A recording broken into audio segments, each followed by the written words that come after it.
Welcome everyone, Christine here with a discussion about Valkia the Bloody, the Bride of Khorne, and oh my, is she an extremely powerful legendary lord. Now, as a warrior of chaos, legendary lord, as one of the champions of chaos, she inherently is strong because of the mechanics of the warriors of chaos. The vassalization ability makes them quite very powerful. But Valkia goes up a notch when we're talking about her. So looking at faction effects, she gets campaign movement range plus 15% after winning a battle. This gives you further access and movement speed on the campaign map, allowing you to cover more and more territory. Vassals also gain Frenzy and spread Khorne corruption, so they are going to be better in melee. She also gets Bloodletting, which enables replenishment in foreign territory.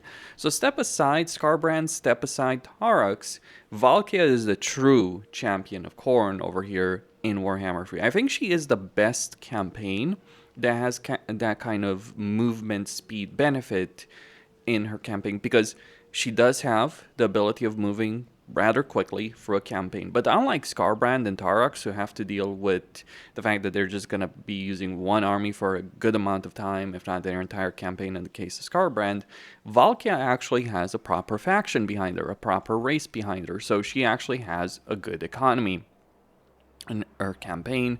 Decent amount of vassal tribute, actually could be a lot better, and it will get a lot better in this campaign. Background income, and settlement buildings, because as a warrior of chaos legendary lord, she does end up being quite very powerful in terms of her income. Now, warriors of chaos don't necessarily have the best income in the world, but they are a faction that's properly designed to handle limited armies because of the vassalization power. But what makes Valkia so incredibly potent is she is a Khorne legendary lord. Now, generally speaking, the undivided ones are far better. Festus is quite good because he gets a lot of benefits from Nurgle, but Valkia also benefits from Khorne in quite a lot of ways. So post-battle loot, bloodthirsters, bloodletters, you can use skull cannons. That's an extra artillery unit that you can actually really use during the course of your campaign. And it's not something to be underestimated, because the Warriors of Chaos are a melee focused faction, but having an extra artillery unit available in your roster as Khorne is quite very significant and shouldn't be underestimated in terms of just like the sheer potential that it does give you during the course of a campaign, because it just really gives you a significantly higher amount of flexibility during the course of that campaign experience, and allows you to do, well, some really crazy things during the course of your campaign. Like over here, I just dealt with Bellic, let's put it like that. So extra artillery, Khorne is one of the best gods to actually have. And Valkia herself, if we're looking at her skill line, she gets recruit rank for Cast Marauder, so you can actually level them up quicker, get them to Warrior of Chaos level. She gets allegiance points gained plus 25% for alliances and vassalage with Norsca, diplomatic relations with Norsca, and she gets a bunch of other benefits. She's not really the most powerful legendary lore, like Be'lakor, Archaon are better, but here's where she's strong. She does get 35% campaign movement range after enemy retreats from battle. So if you encounter an enemy army and they're thinking like, we're just going to fall back, that's not really going to happen for Valkia. Valkia will chase down an army and will defeat it. And since she gains movement range after winning a battle, she'll just keep moving. But really, she's also incredibly powerful in battle. Like, I didn't get her spear here, but really it's not the spear that's honestly important. Like, you can auto-resolve your way for this entire campaign, by the way. What is important in this particular campaign is the immunity provided for the Demon Shield. So you can throw Valkia in the middle of an army and she'll be immune to damage when you do so. Like, with this Demon Shield and with the Scarlet Armor, the Ward Save the Armor, the power Valkia has in a battle. Let's just say I don't fear Skarbrand if I'm going up against him.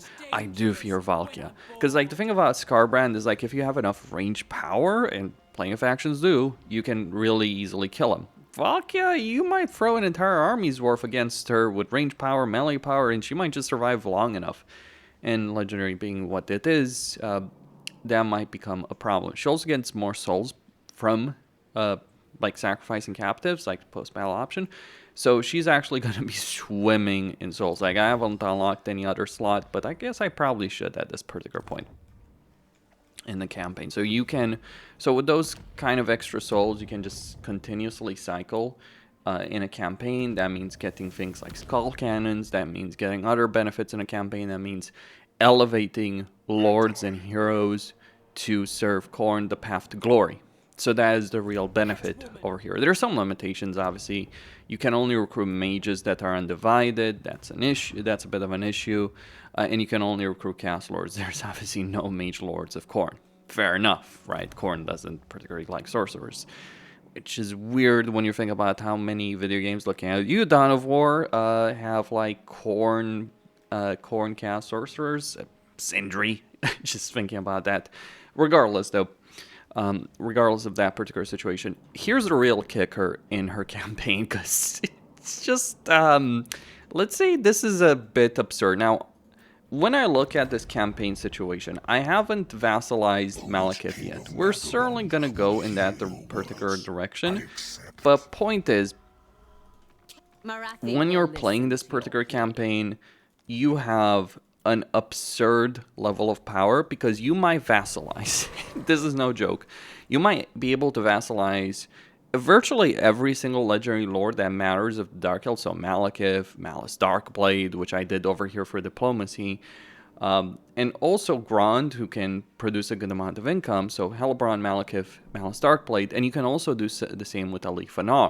You can also vassalize Aurochs if you're interested in that. And yeah, so Wood Elves, High Elves, Dark Elves in a glorious alliance. And here's the thing, Wood Elves may not necessarily be the strongest race as allies, but Dark Elves and High Elves, holy shit, are those powerful. And you can do so for diplomacy, but you can also do so for subjugation. I personally prefer going with diplomacy whenever it's available, but subjugation is worth it. Like, I was trying to do it with diplomacy over here in this campaign with Malekith, but really it's probably best to go for the subjugation route whenever it is available. Basically, with diplomacy, the way that works is like, if you haven't declared war on a faction, you have good relations, you might sell them the territory and get a vassal through that. With subjugation, if they get reduced to their final settlement, that is when they're going to be available. But regardless, even just having Malekith as a reliable ally is pretty crazy to think about, just the sheer potential that becomes available in this particular campaign. So you end up with one of the most powerful races, one of the best races to actually have as an ally. Though also one of the best races to have as a vassal, because Dark Elves are very aggressive, they have a lot of power. Like, Greenskins are really powerful as vassals, not so great as allies. Dark Elves are great as both allies and vassals. And like, one of the strategies I like to do is like take a bunch of territory.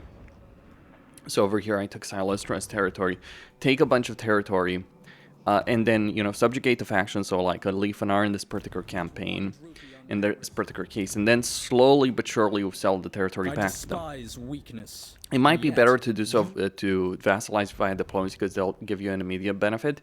But when you vassalize a faction like this, you will be gaining a lot of money through like selling territory to them. Like over here, I bled Malekith dry. Like, all this money that I have is from Leafanar and Malekith selling certain territories to them.